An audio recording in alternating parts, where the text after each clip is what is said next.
Hi, I'm Ben. And I'm Carl. And you're listening to Secret Sonics. Honest conversations chock full of tactical advice to help you build your dream career in music and audio. Whether it's skill development, mixing mindsets, personal branding, or work-life balance, we talk about ways to help set yourself up for success in the ever-changing music industry. Let's get started. Hi, Ben. Hi, Carl. How's it going? It's going great. I'm feeling really weird right now. Good. I am just staring into the camera. I want to make you feel uncomfortable when we start this conversation. I'm just thankful that we have like 6,000 miles between us right now, because otherwise I would be feeling very uncomfortable. But because of the distance and Zoom, I feel great. There may be 6,000 miles, but I feel like our souls are intertwined. Somewhere over the Atlantic Ocean, maybe near Greenland. That's not the halfway point. The halfway point's probably closer to like England or something. Yeah, I wonder what the actual halfway point is. Well, England is like a almost 5-hour flight from here, and New York is like a 10-hour flight from here. So a little bit west of England, I would say, is probably the midway. Yeah. Well, we should rendezvous over the water. Yes. Just like high five in passing, and then keep return to being very, very, very distant. Yeah. Well, hopefully one day I'll make it back out to the East Coast, or you'll come to the Middle East. I would recommend waiting a little bit before coming back to the Middle East. Yeah, I was going to say, I don't have any immediate plans. Yeah. That actually makes me want to ask you. So I was thinking about this the other day because I was talking to some students. I was asked to go into a school and talk to some students. It was a really cool situation because it was, I don't know exactly what the technical term would be, but it was a school that is for kids who were like on parole or that got in trouble and like had to go to like this other school for a bit, like a court mandated thing. Like a juvie style. For juvies, yeah, but it was like a educational, like, I don't want to say like a rehab facility. It wasn't like that. I don't know what the technical terms were, but I was going in and I was working with the kids on mixing and mastering a song that they wrote. And it was honestly beautiful and heartbreaking at the same time. Like, because there were I think 5 kids in the class, and like one of them was like engineering, and the other 4 wrote verses for this beat that they made. And it was some of the most raw and emotional lyrics I've ever heard. And they were like 14-year-old kids, but they've just been through a lot, right? So I don't want to get specific into that, but like one of the things that I was telling them about was about the music industry and how there are so many different paths to take beyond just being a famous artist. Because for a lot of kids, especially kids that didn't come from privileged upbringings, like they don't really have any sense of what else there is in the industry other than what they see on TV or on social media, right? So I was telling them about, all the different things that I've, experienced throughout my career. But one of the things that I was talking about how far away Lancaster, Pennsylvania and Israel are from each other. It made me think about when I was talking to them and I was saying how unexpected it is that I get to work with people and talk to people and collaborate with people from so many different places in the world at such a unique time in history. Because I was saying about how, you're in Israel and there's obviously a lot of turmoil happening there. One of my students in a class that I was doing was from Ukraine and moved out of Ukraine because of the war there.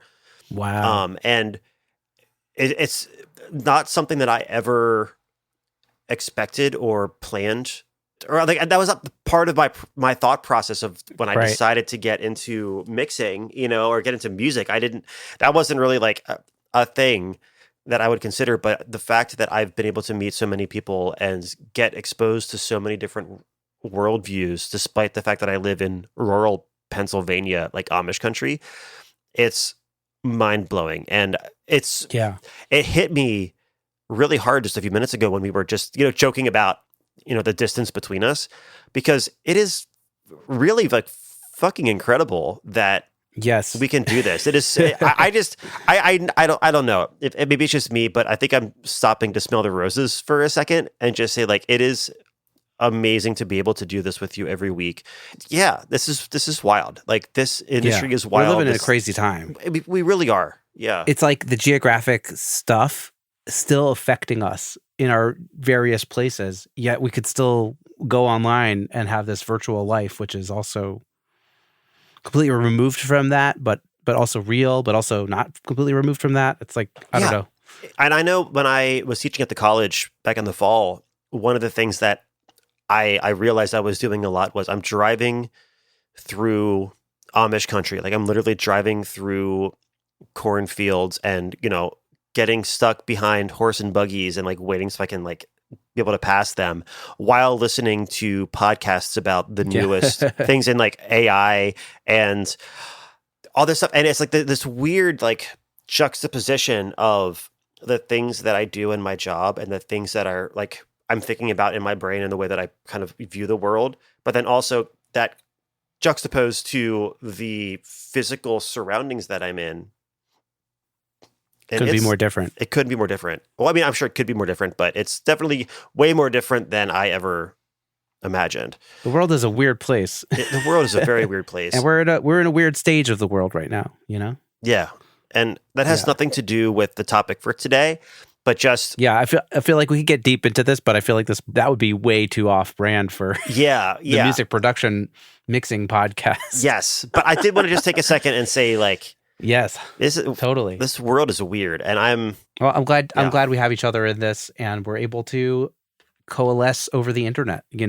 Even though our lives are looking very different on a day-to-day basis.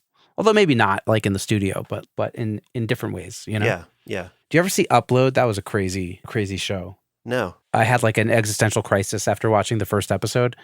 It's like this guy gets into an accident, and before dying, they gave him a chance to like upload his brain to like a virtual afterlife. So it's like all of his memories, thoughts, feelings, consciousness is like silicon goes in, it's like on a server. Yeah. It was crazy. I would probably really like that. But also I would not have any time. It was very good. It's on Amazon Prime. Okay. Check it out. I would probably really enjoy that and not have any time to watch it that I wouldn't be surrounded by small children, which is probably not the most appropriate show, I'm going to assume. No, it's not. It's not. No, not for kids. Definitely not. I mean, as a 30, when I first watched it at 35 or whatever, I was having an existential crisis. So yeah, not for kids. Yeah. Speaking of existential crises, let's talk about something that's not going to give us one of those. Okay. So this morning I was so happily surprised to see that you were in a reel. I don't even know how to describe it, but you made a reel about a blog that you contributed to with Safari Pedals with Abby. Backstory, Abby is a former artist I worked with. I helped her make a couple songs back when she was still a teenager in high school. And now she's an up-and-coming kind of producer here in Israel. She is working with Noam Levenberg, also friend of the podcast, former guest of the show, who started a plugin company called Safari Pedals. So she decided to reach out to you and ask you a question and get your response and put it in their blog. And I thought it was dope. Why don't you tell people what she asked you and what your answer was? Okay, yeah. So the question that I was asked was, what do I think is the key to getting consistent mixed results every time? And the short version of the answer that I gave, well, even the answer that I gave was pretty short, but the short version of the short version is that there are a lot of things that people could make an argument about and say that the key to getting mixed results consistently would be great acoustic treatment in your studio, or being familiar with your plugins, or referencing on a lot of different devices. But the thing that I wanted to talk about, knowing that I only had a short amount of time to do it, was about how I always mix with my monitor levels at the same volume. And the reasoning behind it, I got into a kind of a short version in the reel and on the blog, but it comes down to developing I almost want to say like a muscle memory, but for sound pressure waves. That sounds totally bullshit. I don't know now that I'm saying it out loud. Like, I think I described it in the worst checks out way. To me, even though it may be wrong. Yeah, I think I described it. That sounds like I'm trying to sell healing crystals or something. I don't know. I know, but I like you had a good analogy. The coffee analogy. Yeah, so that was great. So okay, so the analogy that I was saying in the reel, I was talking about how the benefits of listening and mixing at the same volume level every time is that you start to just get a sense for when the bass is too loud. You get a sense for when, the vocals are too bright. You get a sense for when the stereo image is feeling good or not. Because even simple things like obviously we are going to be more impressed by a louder volume on the speakers than if it's quieter. That's how humans are. That's how we're programmed, right? And I want to make sure that I'm always negating that false sense of excitement that comes from just turning the volume up and then suddenly the mix sounds more exciting. That's one thing that it helps me with. Number two, it does develop a sense of like muscle memory where, you can tell when the kick isn't hitting you enough, when the kick's hitting you too hard. Especially for me, in my experience, my stereo imaging is much more consistent and predictable when I'm working at the same volume level because different volumes of audio coming out of the speakers, it's going to react differently in the room. You're going to have different amounts of reflections just based on how loud the monitoring is. So I actually get a much more confident sense of what my stereo image is going to be. So that does play a role with the acoustic treatment. It's not this is the one thing that's going to suddenly fix all of your mixes. This is the one trick that doctors don't want you to know about mixing. That's not just set the volume to one place and forget everything else. But you start to get this sense kind of like when you're making coffee. And the analogy that I used or the metaphor that I used was that when I'm making coffee in the morning, I don't get out a measuring spoon to put precisely an exact amount of half and half in my coffee. I just pour it in and I just sense when there's the right amount and I stop pouring and it's perfect like every time because I've just done it so many times. Same. I can just sense it. And Same. and I'm not a great cook by any stretch, but I know like my wife is a phenomenal cook. And whenever she's cooking, like she eyeballs things all the time and it always works out great. I try to eyeball things because I don't have the number of reps in that she has and it's terrible. Like the results are very, very not good, right? So there are a lot of similarities. Got to learn to fail, Carl. Got to learn to fail. I know, but learning to fail when a 7-year-old is not very happy that you burnt her French fries or whatever, it's not a fun time. But there are a lot of different aspects in our lives that we have that sort of sixth sense about, and I think the beautiful thing about mixing at the same volume every time is that it's a lot easier to turn down the kick when it's too loud than it is to remove the half and half from my coffee. Like once I've already poured it in, right? So right there, we have the undo button and we have faders. Yes, exactly. So I will say that does not mean that I never change the volume, right? Yes, I'm going to crank it up when I'm listening for noise in a track or I'm listening for mouth clicks or like lip smacks and things. Yes, I'll still check it in mono. Yes, I'll check it at a really, really quiet volume to make sure that the things that I want to hear are still heard. I'm not saying I'd never vary from that, but as soon as I'm done doing those intentional checks, it'll go right back to the same level. By the way, I do the same thing, and I don't remember the first time I heard about this hack. It may have been on Pensado's Place back in the day, or maybe even in Mixerman's books, which I thought are great. He talked about that as well, I think, and I might be wrong because I don't really remember. But I've been working at the same volume also for years. I don't know, better part of a decade I've been working at the same volume. It just enables me to know exactly how bright something should be, or like if I'm accidentally mixing and it's too loud, then I'll hear like resonant frequencies that are not necessarily problematic, or they're not even there because they're just now the speakers are too loud and they're interacting with the room more than I need them to or that I'm used to. But there's like when you've been mixing at the same level, your speakers, your room, it's all plays into each other, like you kind of said. Like knowing your speakers is very similar to knowing the level that you're working at in your speakers, right? And so like it's just that familiarity of like I'm in my space, I know how things are supposed to sound, and so like that sixth sense is there.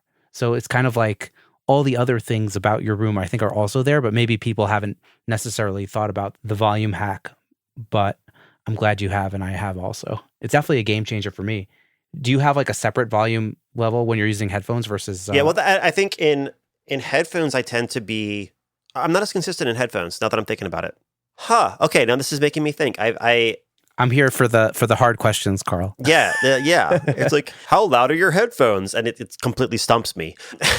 I think, no, I do mix at relatively the same volume on my headphones, but I'm not as specific about it as I am with Yeah. monitors. And I didn't think about that until just now. And I wonder why that is. I wonder if it's just not a habit that I got into. Or also, I just haven't spent as much time mixing in headphones as I have on monitors. So I think maybe that I'm still feeling it out in Yeah. headphones. I'm also not as consistent with headphones as I am with monitors, although I don't really mix with headphones very often.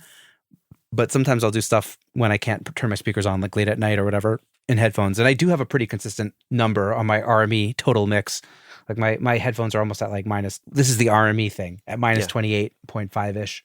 And my speakers is like always at minus 30 on the RME, stereo output. Like, unless I'm like mastering or faux mastering, because I don't really master, and I'm just trying to like check loudness, or when my mastering engineer sends something back, I'm going to turn it down like maybe to minus 35 or something, so it can sound like what I'm hearing at minus 30, So I do have like a few applications where I will change the speakers, but generally speaking, they're almost always at the same level. And it just gives me that confidence, that sixth sense of knowing how things are right. Hey everyone, friend of the podcast and Grammy-nominated engineer/mixer Travis Ferentz hosts Progressions, Success in the Music Industry. It's a podcast exploring creativity, productivity, and growth in music. Travis has set out to document his own journey and bring those valuable lessons to you to apply to your own career.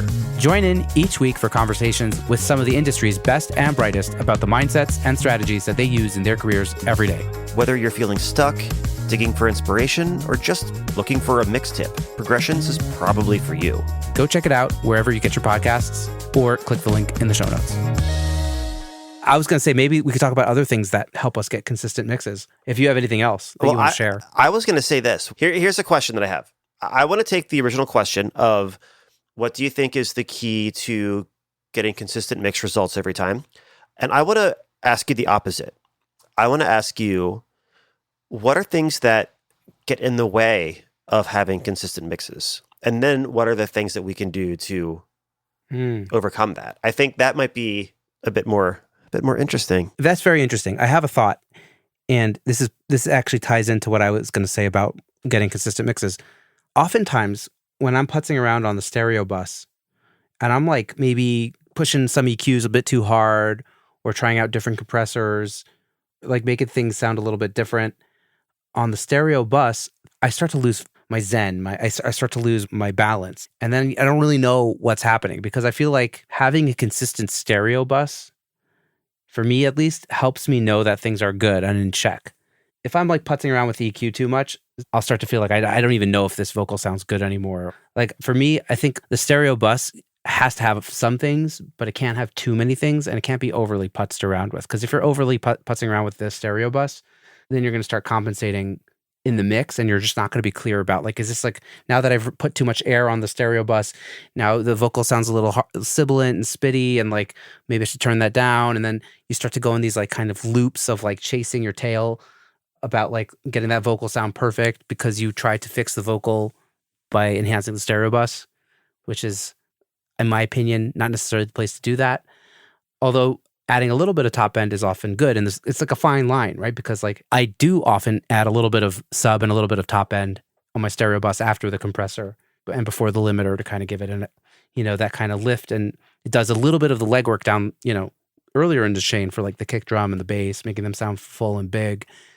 But if you're like putzing around with that stuff and you're not consistent, then you can start to really question yourself. And I find that usually if I'm questioning things at the end of a mix, it's because I've done too much on the stereo bus. Yeah, because I think the danger is any change you make on the stereo bus is going to affect everything. Exactly. It's gonna maybe fix one problem and unintentionally cause 5 others. Exactly. The later down the chain you are, the more careful you have to be about what you're adding. And again, I do a lot of stuff later in the chain. Like I do a lot of stuff on like my instrument buses, right? Like as I get towards the end of a mix, I'm often cleaning up. I'll put like a Pro Q3 on like the guitars and the bass and the vocal, and kind of try to like get a little extra clarity that way that I maybe didn't get earlier on in the chain, now that the mix is getting closer to the finish, right? And I do that, and it usually works out good. But like you just need to be careful, because when you're at that stage, it's affecting all the individual channels, So if you're doing that to the drum bus, you're affecting the kick, the snare, the toms, the hi-hat, everything, Is there a threshold for you? No audio pun intended. Is there a moment or like a landmark that you say, okay, this is the point where I need to stop adjusting the mix bus? Or this is a point where I need to start adjusting the mix bus? Oh boy. Not a hard and not necessarily asking for like a hard and fast. I think like when I'm at like the 80% mark of a mix, maybe that's when I'll start to like tweak with the mix bus. And then when I'm at the 95% mark of the mix, that's when I might undo all those things and go back to what I thought sounded good at the 80%. When you have most things dialed in and you're saying, okay, maybe I could get a little bit more clarity if I just like dip out a little bit of the mono here at 250 or something and I push the sides a little bit, a little MS mode on the Pro Q kind of a thing. And then sometimes it sounds more clear. And then you realize, oh, but now I'm having this issue and I'm having this issue. And then you realize a lot of these things do better when the mastering engineer takes care of it. And you don't really, like for me, I like to leave a little bit of room for the mastering engineer. And I find that the mixes with the master end up a little bit better when I do less at that stage than if I try to fully dial it in. In the mastering episode, we talked about zooming in and zooming out and zooming in and zooming out and all that stuff. I think you get to the point where you kind of are fatigued with the mix and you have less objectivity. And that, for me, that's usually after I've hit the 80%, or after a certain amount of time on it. Maybe, I don't know if it's like in a day or like I could probably refresh my objectivity if I come back in a day or something. And then often when I do that, I'll just remove those extra EQs or something, or maybe even a saturator or whatever, and be like, oh, no, this is better. Even if it's like a little bit muddy, it has more depth than when I put that in or whatever. And then maybe the mastering engineer will be able to kind of fix it up in a different way that's a bit better with his fresh ears, So I don't know if I'm answering your question, but there's definitely a murky area between 80% and 100% done where, you try to push things because it's an experiment. It's like, okay, can I actually make this better? And then an easy target for making things better is the stereo bus because you could betterize the whole track. And then often that's not the way. But you try anyways because that's your job and why not? Yeah. But you have to remember to refocus, recenter yourself so that you have the state of mind to know if it's the right call or not, And then sometimes it's about asking your friends for their opinion on the mix or your mastering engineer about the state of the mix. I feel like I've walked through like a classic Ben gets confused by the end of the mix and then in the end goes back to where he was a little bit earlier on in the mix and then ships it for mastering and then the master finishes it perfect. So yeah, the moral of the story is. Yeah. So I'm going to take it. I'm going to reword it and tell me if this is the same moral of the story that you were saying. Yeah. You're saying that one of the things that gets in the way of consistent mixes is putzing around with the mix bus after the point that you have objectivity, after the point that you are confidently making decisions that this is solving a specific problem. 100%. And then the way to avoid doing that is by having self-awareness and self-control about when to make adjustments and when to be like, nope, that's going to be for... Yes. Or that's going to be for me to come back tomorrow and see if this was better or worse. Yeah. Sometimes these things are subtle. If things are subtle, usually it's not better. Yeah. I find, for me at least, like, oh, I think it's a little bit better now, but I'm not sure. If you come back the next day, you turn it off, it was better before. Almost always. 85% of the time, but not always. Yeah, yeah. It's worth experimenting because you never know. And you got to try things. Yeah. But you also have to rein yourself in. Consistency. What? How about you? Is there something that maybe you feel leads to inconsistent mixes that sometimes you fall prey to? And what the opposite of that would be? Something that I used to do was, this is going to make me sound like a robot, I guess, but mixing in a different order. One thing that I used to do that got in the way of me getting consistent mix results was starting the mix from the beginning of the song. And what I started doing is usually starting the mix around chorus 2. And the reason for that, or the problems that it was causing for me, is that if I started the mix from, time marker 0, my first verse usually felt really good, felt really exciting, really full. Then I got to the chorus, and there wasn't a lot of room for it to grow. And then I would get to the second verse, and because I set the first verse up to, set some expectations for the energy level, the excitement level, I work in a lot of like electronic and pop music, right? So usually verse 2 is going to be just a hair above energy wise than what verse 1 was. Well, then chorus 2 has to get even bigger than chorus 1 was. And then if there's a bridge, watch out. And the last chorus and like an outro. So all of a sudden I realized I got too big too soon, too full too soon, too wide too soon, too exciting too soon. And that hurt my mixes a lot because it made it a lot less engaging. It didn't necessarily affect the consistency of my low end or like technical things like that. It affected the consistency of me being able to tell a story through a mix and to be able to tell an engaging story and keep the listener engaged. And when I started working backwards from chorus 2 or maybe chorus 3, depending on the song, that enabled me to really figure out, okay, this is one of like the high points of the song. I'm going to get this sounding amazing. And that gives me a lighthouse that I can keep in mind when I'm working backwards and getting verse 2 to make sure that I have enough space to grow and build up to that chorus. And then chorus 1 is I want to make sure I don't have it quite as big as chorus 2. And I'm kind of working my way backwards to enable me this is so interesting. So you work section by section, like systematically. You go like second chorus, second verse, first chorus, first verse. That's like your modus operandi. Usually, I guess it depends. I mean, obviously, it's going to depend on the song. That's really interesting. I've never thought to work that way. I know like mastering engineers will often start with the second chorus or the big chorus to just make sure that it's getting nice and loud so that the verse doesn't feel squashed or whatever. But that's super interesting. And just so that people understand, and what I think I'm understanding is you'll still listen to the song in full before you start mixing, but then you're focusing your attention on the actual technicalities of the mix on that section. Yeah. So I'll say like I'll still go through and we still have to prep the mix. Thankfully, I have my wonderful, lovely assistant, Ethan, do the preps for me and get everything, in my template and color coded and whatever. But like, I'm still going to go through and listen to it and make sure I can just be kind of familiar with all of the different ingredients in the song. But when it comes down to me actually making mixing decisions and like the balance and the processing and like the organizing of all of the pieces, I usually start with the second chorus. I think I like knowing where the song is going to go. Like I know where the song's starting because I listen to all the raw bits, but then I want to have like a good end point in mind.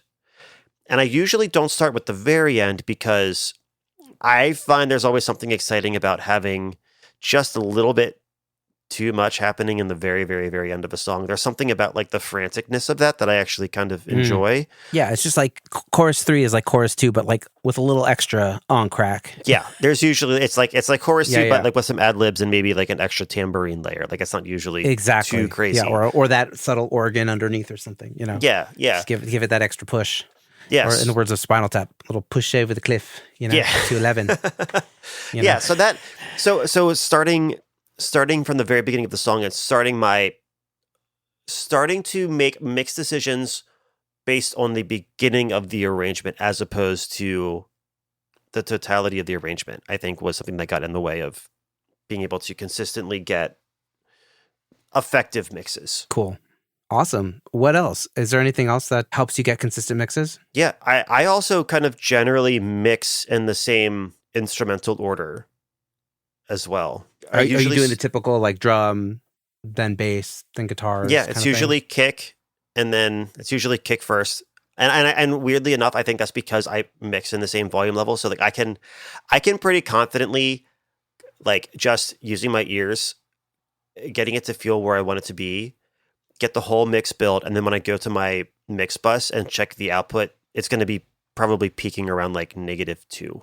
Not that I'm aiming for that, but like I've just worked in that room so much, like I could just go based off of feel and the numbers work out, which is crazy, I think. Yeah, when you kind of understand what like a kick should sound like and what a bass should sound like in tandem with that kick, then you kind of have an idea of how loud things are going to hit and frame the rest of the mix around the high energy things, which are usually the kick and the bass. Yeah. So just taking up that space and the snare, I guess, Yeah. So for me, I start with all of the most important elements first. And again, I'm working in primarily pop and pop adjacent stuff, right? So it's usually kick, snare, bass, and vocals are generally like the number one thing, but I actually intentionally don't mix them until last. And I'll get to that in a second. But Really? yeah, but it's usually kick, snare, then bass, and then depending on my mood, either getting the rest of the percussion stuff in or the guitars and synths and that kind of stuff. Eventually all the ear candy sound effects stuff last before I do vocals. And the reason I do it all that way is I know there are some people that want to mix the vocals first and they think, oh, well, the vocals are the most important thing. I want to get them to feel the best first. I do them last, or at least I try to get the instrumental balanced feeling pretty good first. And then I'll do the vocals because, yes, I want those vocals to sound amazing, but I also want to know what's supporting them so I can make sure that I'm making decisions based on the totality of the song and the arrangement, not just on an a cappella file. But because of the way that I set up my mix template, which I know we talked about in an earlier episode, I can make changes to the totality of the instrumentals very easily so I can make space for the vocals in whatever way that I want to. I can adjust the backdrop for the scene very quickly and very easily based on the context of what the vocals end up actually being. So yeah, totally. That's kind of like what I was saying about like putting that pro cue on each of those like buses to kind of make a little bit of extra puzzle space for the things that you want to highlight. I would say like also to like agree with you on that point about the vocals is like if you're only focusing on the vocals before you do anything else, there's a solid chance that vocal is going to just like sit above everything else and it's not going to actually sit nicely enveloped in the rest of the mix. Because I feel like a vocal that like doesn't sit nicely in a mix, if it's just too loud or if it's hard to get it to sit nicely amongst the rest of the arrangement, there's something about that that's also not great. Like you really want that vocal to sound loud and present, sure, but it also has to sound like it's enveloped in the mix, you know? And I think for me, at least a big part of that is probably similar to you, is getting the kick and bass feeling big so that because the vocal doesn't really clash so much with the kick and the bass, they can all kind of really be loud and that bass can kind of hold it down. The bass will, and the low end of the kick and the bass will hold the fort. The vocal still sounds like it's in the mix and not above the mix, you know? Does that resonate with you? it does. It does. And that balance and kind of always making mix decisions that support the vocals, but you can't support the vocals without having a real understanding of what's going on. Like what are the supporting elements and what are they doing? And I think that, like you said, like it enables you to make the decisions of, okay, these are the things that are meant to be the foundation. How do I make them feel great, sound great, support the vocals, but in their own place, in their own role, around the vocals, beside the vocals, underneath the vocals, on top of the vocals, however it makes sense for that track.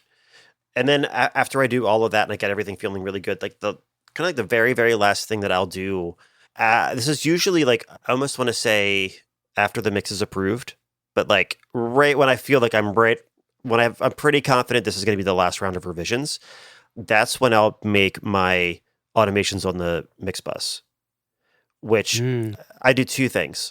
On my my chain from my mix bus, the very first thing that I have is just the utility gain plugin. And a couple slots down, I have the utility, like that direction mixer, right? Which is kind of like it's kind of like an imager, but I don't use it to create any imaging. I'll get to that in a second. But This is Logic's stock direction mixer. Yeah. Nice. And what I use those for is I will then make any kind of like extra little, push it to 11 kind of moment. I might automate the gain of basically the input gain going into my mixing on the mixing plugins. I might have it come down by 1 dB in the verses, or like up 0.3 dB in like the last chorus, whatever it is. I'm making those little adjustments to just emphasize. This will be before or after your compressor? Before. So that way things are hitting like I want to go into my my oxide Chain. tape, emulator more aggressively in some parts. Because I want it to feel like I want the energy that pushing some of those plugins gives you, but I want it to happen in certain places and not others. And then I'll do a similar thing with the direction mixer where the verse is like usually like the intro might start, a little bit more narrow. I as a rule with that plugin, it's just like the stock direction mixer plugin. I never go wider than 1.0, right? So the way that plugin works, if you're not familiar with Logic, is like 1.0 basically just means that there's no changes to the stereo imaging, right? So anything that's wider than that, you're creating stereo imaging and it's, doing its voodoo to make things sound wider. Right. And anything There'll be likely be phasing and stuff like that. Yeah, that's like you're adding like phasing issues and which can be pleasant sometimes. Usually there's a place for everything. Sure. There's a place for everything, but like I don't like using it. I don't like using that plugin for that or using it there. But anything smaller than 1.0, like 0.82, whatever, basically says it's taking your full maximum width of your stereo image and it's just bringing it in to be about like 80% of maximum. So anything that's hard panned all the way left now sounds like it's 80% left, right? Anything that was 50% left now sounds 40% left. Right? It's just kind of like taking the whole stereo image or the whole stereo field and just kind of bringing it in a little bit. So I love this because you don't have to make things wider to make things wider. You can make things narrower to make the wide sections feel wider, but they're just regular.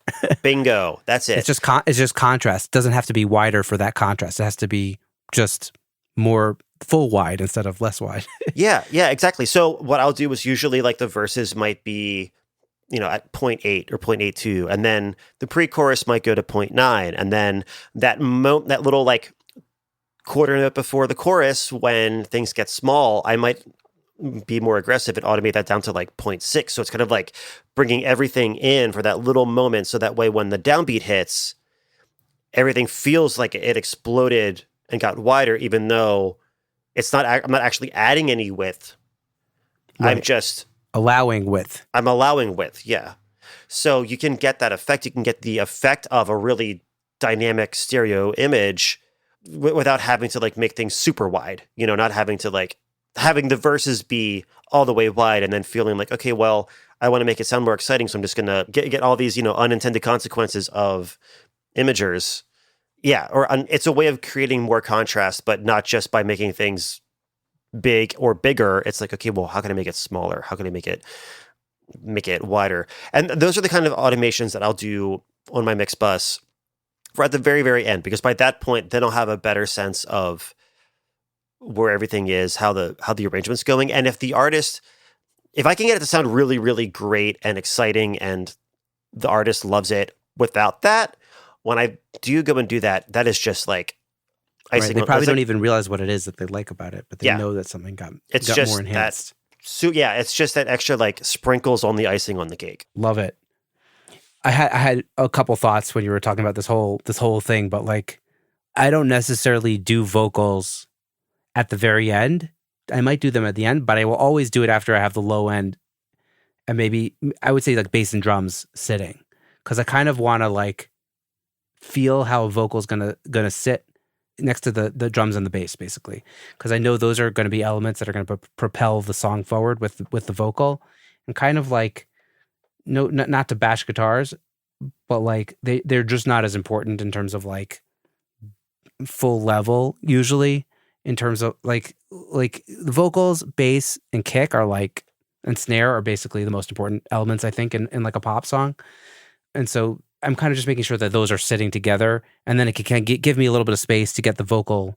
This is like a different podcast episode. I probably shouldn't go too deep in it. Maybe that could be our next podcast episode. But always, I'm also starting with the kick and the bass, because I'll tie this into what my next, or maybe my last consistency hack would be, is how that kick and bass is hitting the stereo bus really affects everything. And so I would say, like, for consistency, kind of having your like stereo bus compressor hitting at a pretty similar level is not always the same, but within a range, kind of gives you a clue of like how hard your kick and bass and snare are going to knock.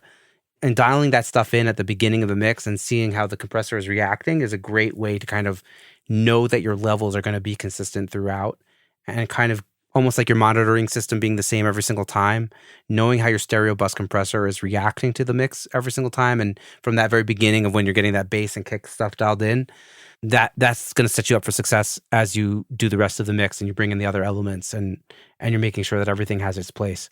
So I would say like the last thing that I would add to the consistency thing, we talked about consistent monitoring, space you're in, monitors you're comfortable with, level of the monitors, just like knowing how hard it's hitting that stereo bus compressor is just going to like solidify the rest of your mix. Yeah, and I agree. And I think that goes back to one of the examples that I mentioned about using plugins that you're familiar with, like using things that your go-tos, right? And even though what you're saying isn't specifically about only using plugins that you're familiar with, right? But what you're saying is if you have a plugin on your mix bus every time and you know generally what the meters are going to be doing for mixes that you felt really good about, even if it's just like a quick glance and you're seeing that, oh, the meters are moving a little bit, cool. Or, oh, they are going crazy. There's something off here. It's just being familiar with, how that plugin reacts to your mixes.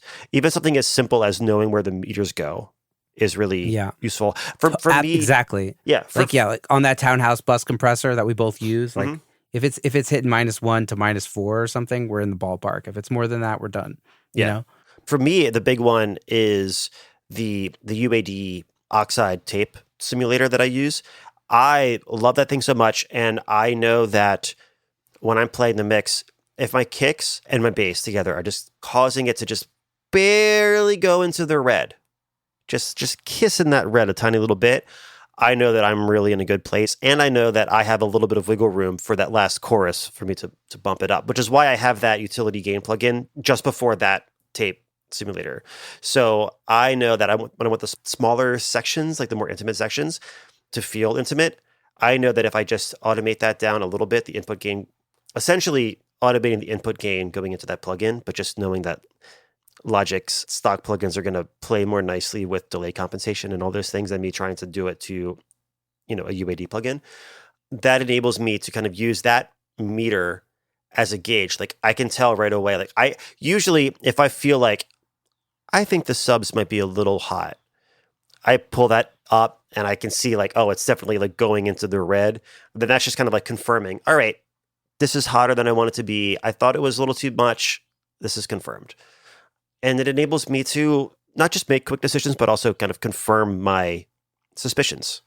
Because I use that same plugin. I have it in the same, I know what it's going to do, when it's going to do it, and why it's going to do it, and what I can do to remedy the situation. Yeah, totally. And also like because I mix into the Pro L2 usually, like I know like how much gain reduction I want to see on that plugin, and I really only want to see it from like, transient instruments like a kick and a bass. If it's like if the vocal is starting to nudge that thing, then we're hitting it too hard. You know what I mean? Like then you know that you've overdone it. So kind of knowing those plugin meters is a big part of it. Absolutely. Yeah, and it's, to be clear, and I think you and I both agree on this, it's not that we're using the meters as gospel and that we're necessarily aiming for something. It's more that we're familiar with what different meter readings are indicative of. Right. And we're hearing this and something feels good to us and we see those meters and it indicates, yes, you're correct, it's right. Or something feels wonky or squishy here. Let's open this up and see what it looks like. Oh, I gotta tone things back a little bit. I got too hot. Too hot for the hot tub. Too hot for the hot tub. Carl, I think this is a great place to wrap this episode. This was really cool. A cool one. Thanks for doing it with me. I'm glad that you decided that me saying too hot for the hot tub is the perfect place to end. I'm here for you, On Carl. that note, bye, Ben. Bye, Carl. We hope you enjoyed this conversation as much as we did. If anything here resonated with you, please share this or your favorite episode with a friend. And as always, we love to hear from our listeners. So find us on social media at Secret Sonics, at Ben Wallach Music, and at Carl Bonner. Until next time, bye, Ben. Bye, Carl. That was good. I think the outro was great.